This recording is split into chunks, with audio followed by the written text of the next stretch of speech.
What's going on, everybody, and welcome back. So today we're working on the Corvette. We're gonna cut something. I want to try to delete the EGR and the air pump, or secondary air injection. It's gonna give me better access to look at this oil leak, and also it's gonna clean up the engine bay quite a bit. So I bought a couple of plugs that hopefully fit. So I'm gonna I don't know if I'm gonna cut them or what I'm gonna do. Maybe I'll just unthread it and try to loosen that. It'd be nice to be able to put a socket on it, so I might try to cut the pipe with my grinder and cut both those pipes off of the exhaust. Die grinder might be better, might be easier to get in there. So I'm gonna see what I can do about removing the pipes. I'll let you know how we do there.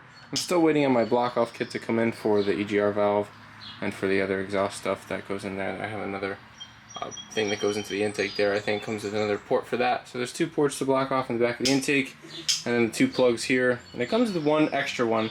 Not sure what that's for, so I'll figure that out later. I just want to take a second to appreciate how clean this dipstick is.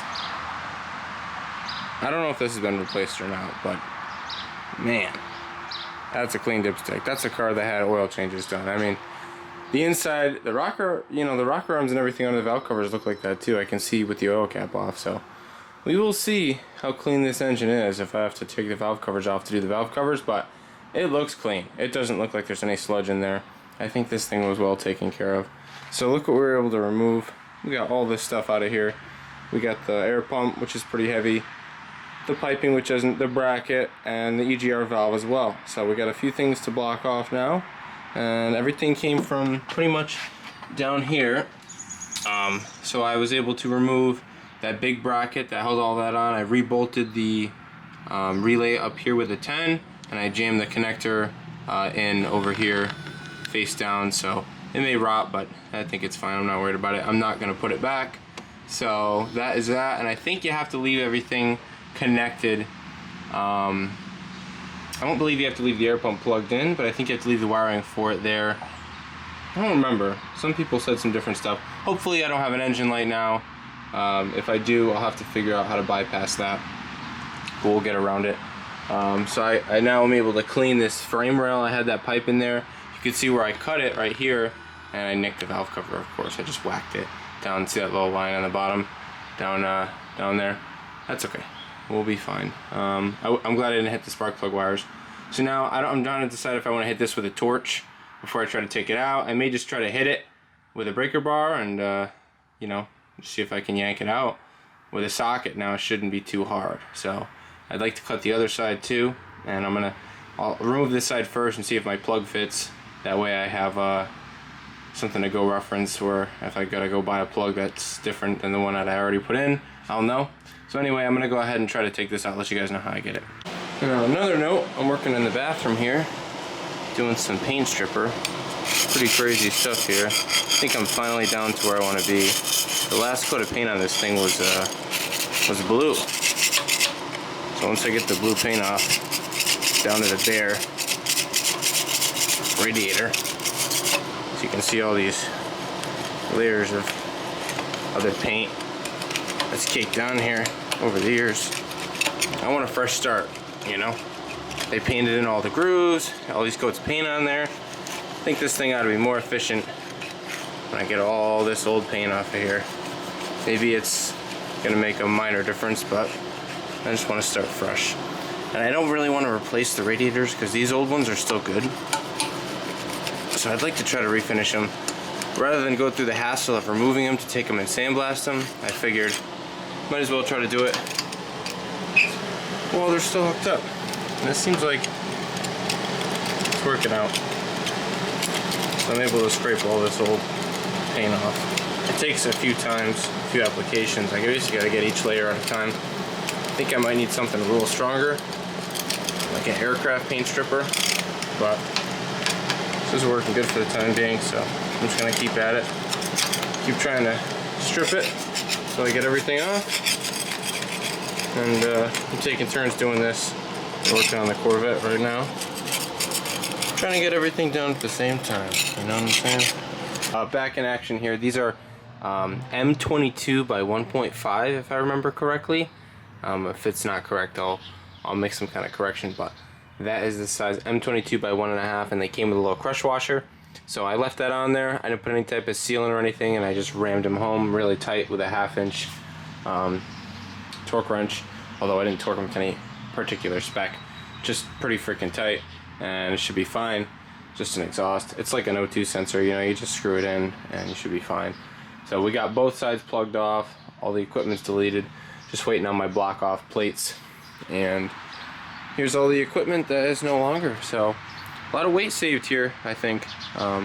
It's definitely a good amount of garbage to get out of the engine bay. None of it looked particularly good, so I think that's nice. Clean things up quite a bit. Once I get the covers back on, you know, it's gonna look nice. So I'd like to pull the intake at some point and clean everything up on this, do valve covers and whatnot, and headers and all that good stuff. But in good time we'll do that. So yeah, that's it for this. I'm gonna work on the truck now too. Go figure, both the Chevys are leaking oil and the Hondas are just doing great. They leak a little bit, but not like a lot. Like the truck's leaking like a lot. So I gotta fix that.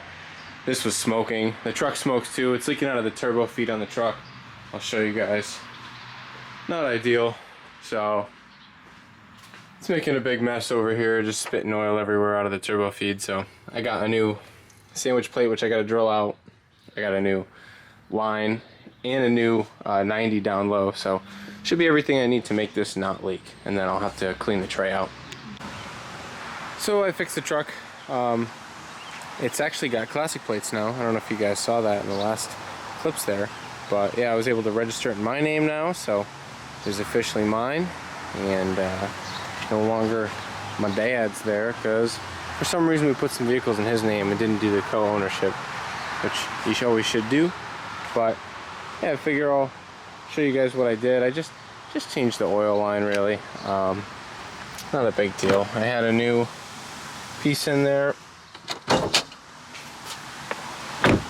I had just put a new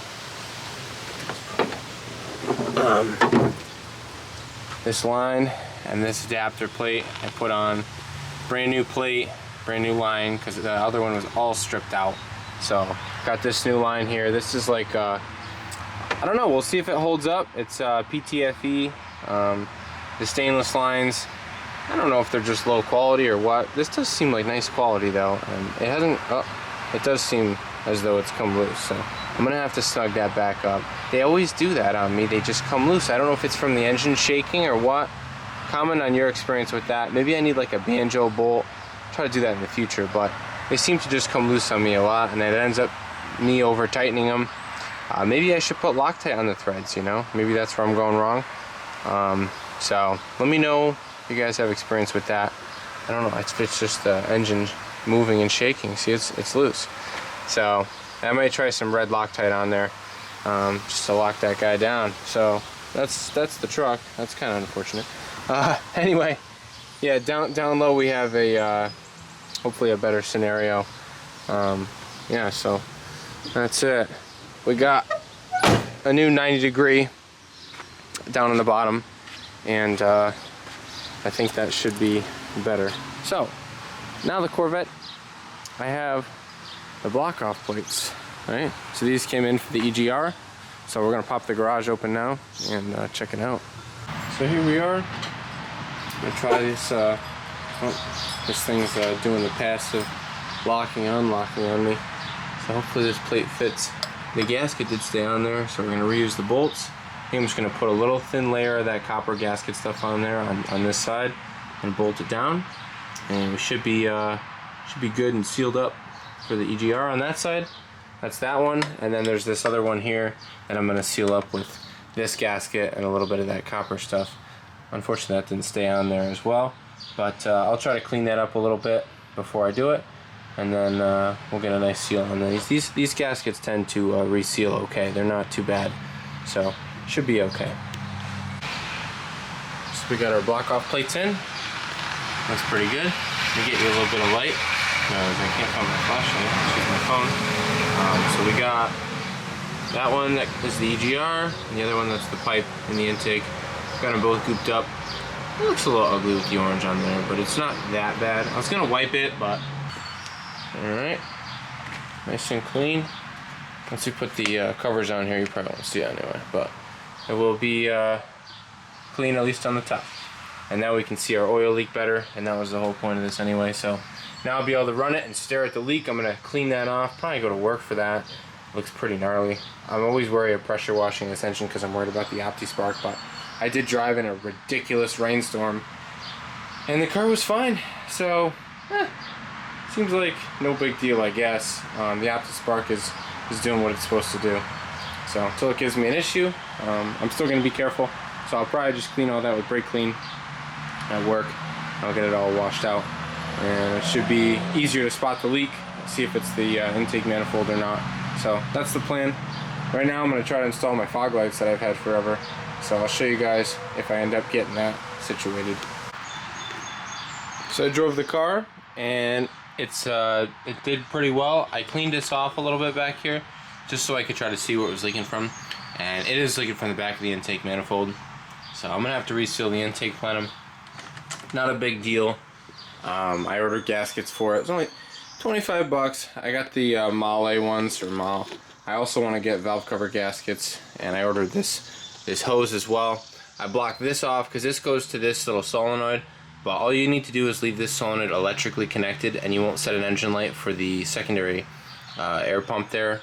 I think they just call it the air pump, but it's basically secondary air injection. If you're familiar with like some later model GM cars, like I just did a exhaust manifold on a Terrain. I don't know, it was a 13 or 14 GMC Terrain with secondary air injection. Huge pain in the butt. Secondary air is always a pain in the butt. It's always in your way to do something else. So to get rid of it is great. Now I have free and clear access to remove the intake manifold like piece of cake. All I really got to do is remove the injectors and the rails, the snorkel on the throttle body, and this whole thing will pop right off. And I'd like to clean it up while I have it off. I don't know if I want to paint it or not. It definitely needs to be polished. While I have it off, I'm going to go through it. It would be nice to polish the whole thing and make it all, you know, shiny. So we'll see what I do. I might paint the rails and some other silly stuff too, but just I like to dress up engine bays and make them look nice, especially in cool cars like this. So that's a future project, and I'll show you guys the progress on this thing. But for now, I'm going to work on the Civic, so I think I'm going to start a new video. So thank you guys for watching this little Corvette series, and we found out the source of my oil leak, and I will have to change the intake manifold gaskets, and there's like RTV in the front and rear. So if you guys have an intake leak, or you have a leak in the front or rear of the engine, or both, it's probably your intake manifold, especially if you have your PCV line is absolutely kinked like this. That's bad.